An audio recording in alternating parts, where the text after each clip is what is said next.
In 2018, before my wedding, before my mini nerd had even dreamed of becoming a preschooler, before the first official day of summer, I watched a video by Robin Sealark, one of my favorite YouTube artists. She talked about having listened to a podcast where the idea of a 100-day project came up. For her, she interpreted it as 100 days of art, where the initial inspiration was mostly just do something for 100 days. My mind was blown. Everything that she said and everything that she had reiterated from the original poster or the original person she had heard talk about it, really resonated with me, and I was painfully inspired. I did a little math, and I found that if I started it in 2 days, I would be able to perfectly bookend, beginning to end, my 100-day project with summer.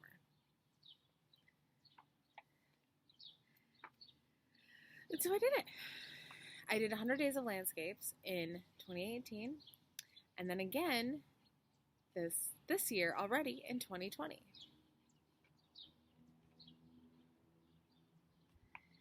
My 100-day project was very limited. I gave myself a topic and went with it from there. I did landscapes. So in the last 3 years, 2018, 2019, 2020, I have painted over 200 landscapes. To say that I loved it is a bit of an understatement. I was obsessed. I got so much out of the first one that in 2020,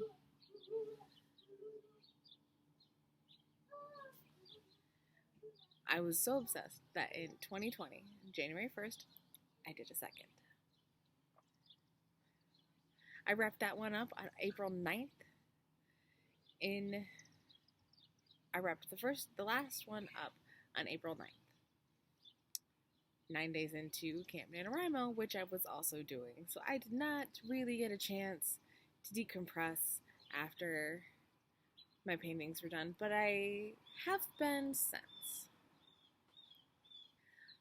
But I'll be real, I didn't enjoy the one I did this year as much. It was much harder. Part of the appeal of the 100-day challenge is the way it pushes past your boundaries as far as your creativity. One of the concepts behind it is your stuff doesn't really get interesting until day 50, when you've used the mental backlog of content you already had. Well, I'd already used that up with my first 100 challenge and the paintings I'd done in 2019 and and the projects past that. Even though I didn't enjoy it as much as the first, I'm still just as glad that I did it.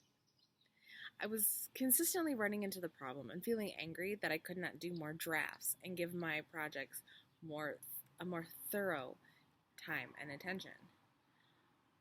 But I still did 100 paintings.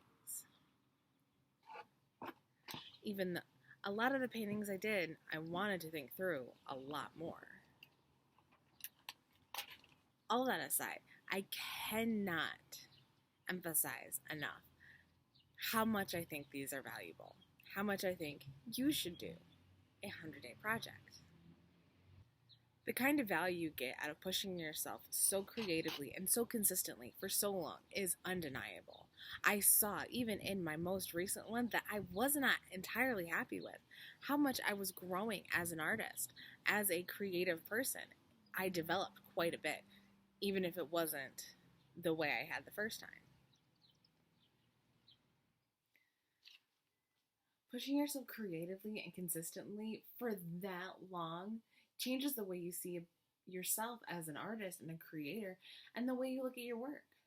For me, my art didn't really start to get interesting until the halfway point the first time, and it really stopped getting interesting the halfway point the second time. I'd run out of my pre-built well of imagery and ideas, and I had to dig deeper into myself and into my references and all of that in order to find something that inspired me. The first one, I really tried engaging in different techniques and learning what I could about the variety of mediums I've collected over the years because I have a problem. And the second time, I really just kept myself doing it consistently out of the drive of the challenge. The thing I found that pulled me back to the piece each time was not the learning, but the enjoyment of the colors I used was one that kept pulling me back over and over. And I definitely wouldn't have learned as much about my mediums without the first one, or how much I am attuned to colors and color changes and what the colors tell the stories of themselves. What stories the colors tell for themselves. I am a big believer, too, that you learn by doing. And the more you do, the more you have ideas to do. It's a vicious cycle that sucks you in and you never are done. You're never out of ideas. The more you do, the more you make, the more you can create. Because I'm advocating so hard for this project, I thought it'd be responsible of me to give some tips on how not to lose your mind for 100 days. So there's a part of me that needs to warn you right here, right now, that the reality of this project is it's a fucking nightmare. I've done it twice. I'll do it again. I have no shame and no regrets. So here are my 5 tips for surviving your 100-day project. Tip number 1, be real about your time. I'm a mom of a small nerd. He is very rambunctious and likes to be entertained and likes to be in my space. And I wanted to do this, and to do that, I needed to be real about how much time and when my time could be devoted to it. I found a lot about the way I like to work because of this project and the time I like to work on my art. I gave myself a lot of liberties when it comes to how I managed my time. Instead of telling myself it was one landscape a day, you had to do it every day for the next 100 days, I said, it's one landscape for every day for the next 100 days. This gave me time to, once in a while, if I knew there was something big coming up, like for the mini nerd's birthday, I did a painting a couple of days ahead of time, so I would have the time to devote that day to him. Number 2, give yourself some creative constraints. I'm a big advocate for creative shenanigans, but I'm also a pretty big advocate for creative constraints. I find there is so much freedom in telling me, and me telling myself, what I can and cannot be focusing on. It puts the other ideas on the back burner. I don't lose them, they don't go away, but I have a focus. I have a funnel for my creative energy, my ideas. So for me, I gave myself the constraint of the subject, landscapes. So my advice on this is don't just give yourself something broad and general. Don't say, I'm going to write every day, or I'm going to paint or draw every day, because you'll get to that point and know without any focus. These creative constraints in this context are good because it's a temporary, it's a focus. It helps all around. Trust me. Find some ways you can tell yourself no and build your framework with that in mind. Number 3, be flexible. Basically, don't give yourself too many creative constraints. For me, that meant my creative constraint was landscapes and 1 per day. My freedom was literally any medium I had access to or wanted. A picture would have sufficed. Like a photograph with my camera would have done as my landscape for the day if I really felt inspired or really needed it to. It gave me room to play around. I didn't get bored.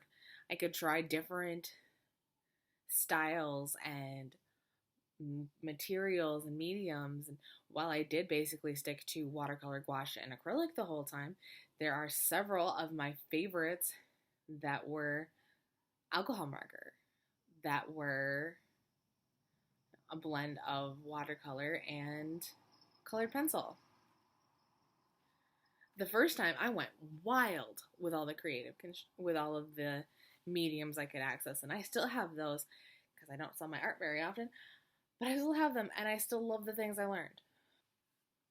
Number 4, set clear and reasonable expectations.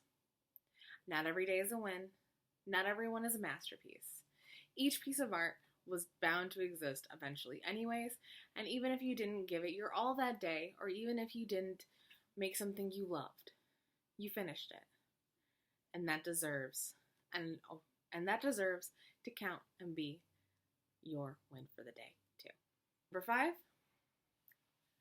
let it be a chore if it wants to be. Like, not every day needs to be a win. Some days you can drag your feet to the table. It's the consistency, and you don't have to love consistency. It's the art. You don't always have to love art to be an artist of any kind. All you have to do is make it. And if you have a day where you are just hating yourself and everything, and the idea of sitting at the table and drawing or painting or any of that is just too exhausting, go back to being real about your time and being flexible. Know that you can catch up tomorrow, but you do have to catch up tomorrow. Or lean into that. Let it be a chore. Let it be something you hate to do, and let that reflect in the art. It's there. It deserves to exist too. And number 6, check in with yourself. This is a project that is a marathon, not a sprint. You're not trying to get to a finish line. You're trying to get to a finish line every day, but it's a small one. You're not asking a lot from yourself, but you need to make sure you're staying in touch with yourself along the way. Ask yourself every day how you feel about your art. Reflect on it. How do you feel about the work you put in on it today?